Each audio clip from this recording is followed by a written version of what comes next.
ఎందుకు ఆదేశించింది? BC commission chairman గారు కూర్చోన్నారు ఇక్కడ. గడిచిన 4 మాసాలుగా అహర్నిశలు దానిపై ఎక్సర్సైజ్ చేస్తూ ఉన్నారు. నిరంజన్ గారి కోసం కాదు, మన కోసం చేస్తూ ఉన్నారు, మన హక్కుల కోసం చేస్తూ ఉన్నారు. మన తరం మనదైపోయింది, మన వెనుక వచ్చే మన బిడ్డలు మన తరం కోసం ప్రయత్నాలు చేస్తూ ఉన్నారు. ఇక్కడ దైవజ్ఞ శర్మ గారు ఉన్నారు, నిరంతరం ప్రజాసేవలో ఉంటారు, దైవంతో పాటు ప్రజాసేవలో ఉంటారు. నేను ఎందుకు చెప్తా ఉన్నాను, రాహుల్ గాంధీ గారు భారత్ జోడో యాత్ర చేసే సమయంలో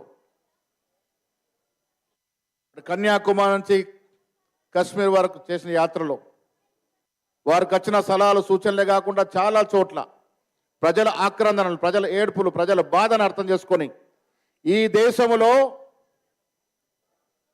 బీదవాడు మరింత బీదవాడు అవుతా ఉన్నాడు, అదానీ అంబానీ లాంటి వారు మరింత ధనికులు అవుతా ఉన్నారు. దానికి కారణం ఈ దేశాన్ని పాలిస్తున్న బీజేపీ నాయకుడు మోడీ యొక్క పాలసీస్, మోడీ యొక్క వెసులుబాట్లు, మోడీ యొక్క సహకారం వల్ల 2014లో 50,000 కోట్లు కూడా ఆస్తులు లేనట్టు అదాని ఇవాళ లక్షల కోట్లకు ఎట్లా పడిగెడతారు? వడ్డెరు రాళ్ళు కొట్టి కొట్టి ఎంత కష్టపడి ఎంత సంపాదించగలుగుతా ఉన్నాం? సంవత్సరంలో ఏమైనా వెనకేసుకోగలుగుతున్నామా?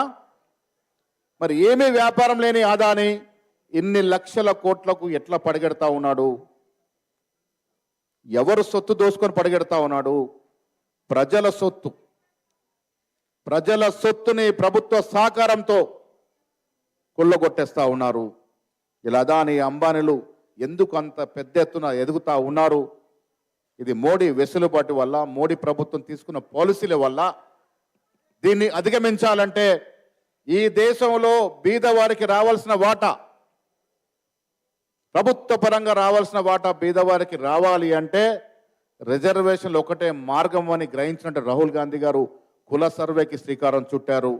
ఈ రాష్ట్రాన్ని పాలిస్తున్న ముఖ్యమంత్రి ఒక రెడ్డి ఎస్తుడై కూడా కుల సర్వేకి ఆదేశించినారు. తక్షణమే నిరంజన్ గారిని చైర్మన్గా వేయడం, క్యాబినెట్లో నిర్ణయం చేయడం, అసెంబ్లీలో చర్చ పెట్టడం, బిల్లు రూపంలో తీసుకురావడం, ఇలా సర్వే జరపడం. మా మిత్రుడు శ్రీనివాస్ గౌడ్ గారు అరునిత్యం మా ఇంట ఉండి ఎప్పటికప్పుడు సలహాలు సూచనలు ఇస్తూ పెద్దలు హనుమంతరావు గారి నేతృత్వంలో పలుమార్లు ముఖ్యమంత్రిని కలిసి ఇలా కుల సర్వేకి శ్రీకారం చుట్టాం. నేను అనుకుంటా 95% పైన సర్వే జరిగింది. ఈ సర్వే విజయవంతం అవుతే పాలు పాలు నీళ్లు నీళ్లు సపరేట్ అవుతాయి. మిత్రులారా, మనం ఈ రాష్ట్రంలో ఎంత వాటాలు ఉన్నో స్పష్టమవుతుంది. అప్పుడు కదా మనం అడిగేది, మా వాటా మాకు కావాలి, మేము ఇంత శాతం ఉన్నాం ఈ రాష్ట్ర జనాభాలో, మాకిచ్చే రాజకీయ వాటా, మాకిచ్చే ఆర్థిక వాటా, మాకిచ్చే జాబ్స్లో వాటా రావాలని అడగటానికి ఆస్కారం వస్తుంది. కాబట్టే ఈ సర్వేకు శ్రీకారం చుట్టింది కాంగ్రెస్ ప్రభుత్వం అనే మాట చెప్తా ఉన్నాను. సుప్రీంకోర్టు సీలింగ్ ఉంది, 50% రిజర్వేషన్ మించకూడదని. కానీ తమిళనాడులో అధిగమించారు. కారణం 9 షెడ్యూల్లో పెట్టినారు, 9వ షెడ్యూల్లో. ఇక్కడ కూడా రేపు సర్వే రిపోర్ట్ వచ్చిన తర్వాత కేంద్ర ప్రభుత్వానికి పంపి మాకింత జనాభా ఉంది, మా వాటా పెరగాలి, మా రిజర్వేషన్ పెరగాలని గట్టిగా అడిగే ప్రయత్నంలో కాంగ్రెస్ ప్రభుత్వం ఉంది ఇక్కడ అనే మాట చెప్తా ఉన్నాను. దానికి రేవంత్ రెడ్డి గారు, బట్టి విక్రమార్కతో క్యాబినెట్ మొత్తం కూడా సిద్ధంగా ఉంది. మిత్రులారా, ఒడ్డెర జాతులు మీరు చిన్నగా చేసుకోవద్దు, మేము చిన్నవాళ్ళు అనుకుని ఎప్పుడు అనుకోకూడదు. మీరు బీసీ జనాభాలో ఒక భాగం అనేది మర్చిపోకూడదు, మాలో మీరు భాగం అనే మాట మర్చిపోకూడదు. మనమంతా ఐక్యంగా ఉంటే మనకు రావాల్సిన వాటాలు అవే వస్తాయి అనే మాట కూడా ఈ సందర్భంగా మనవి చేస్తా ఉన్నాను. రాహుల్ గాంధీ గారు, రేవంత్ రెడ్డి గారు, పిసిసి అధ్యక్షుడిగా నేను మీకు ఒక మాట ఇస్తా ఉన్నాం. ఈ రాష్ట్రంలో అధికారంలోకి వచ్చిన కాంగ్రెస్ ప్రభుత్వం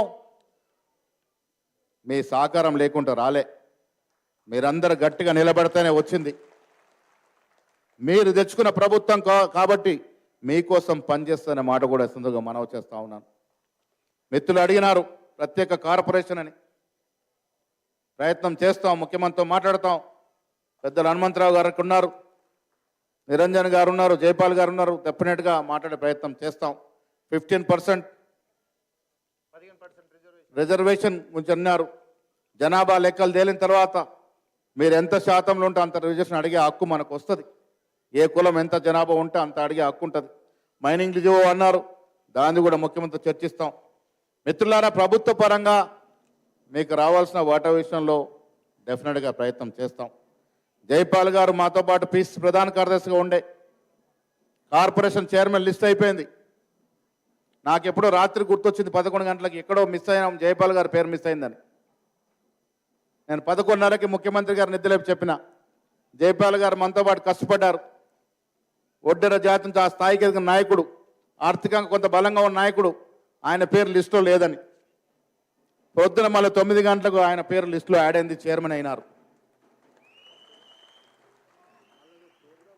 చైర్మన్తో సరిపోట్టుకోవడం కాదు, ఎప్పుడో 1878లో మా శ్రీనివాస్ గౌడ్ గారు చెప్తారు, ప్రసాద్ అనే ఎమ్మెల్యే మధుర నుంచి ఎమ్మెల్యే ఉండే ఒడ్డెర కులానికి. అవునా? ఆ స్థాయికి ఎదగాలి. మీరు కూడా ఎమ్మెల్యేలుగా పోటీ చేసే స్థాయికి ఎదగాలి. కార్పొరేషన్ చైర్మన్లు సరిపోదు, మీ కులాన్ని రిప్రజెంట్ చేసే వ్యక్తులు ఎమ్మెల్యే స్థాయికి ఎదగాలి. ఆ దశగా మీరు ప్రయత్నం చేయాలి. ఎమ్మెల్యేగా ఎదగాలంటే ఇంట్లో కూర్చుంటే రాదు. మీ ఐక్యత ముందు చాటాలి. మీలో సమర్థవంత నాయకులను చూపాలి. ఫలానా నియోజకవర్గంలో ఫలానా వ్యక్తికి ఇస్తే గెలుస్తాడు అనే నమ్మకం కలగజేయాలి. అప్పుడే సీట్లు వస్తాయి, అప్పుడే ఎమ్మెల్యేలు అవుతారు. మీ కులానికి కొంతమంది ఎమ్మెల్యేలు అవుతే మీ సమస్యలు పరిష్కారమైన అవకాశం కూడా సులువుగా ఉంటుందనే మాట కూడా సందర్భంగా మనవి చేస్తా ఉన్నాను. మా కోరిక అలా కాంగ్రెస్ పార్టీ కోరిక, అన్ని కులాల వారికి, అన్ని మతాల వారికి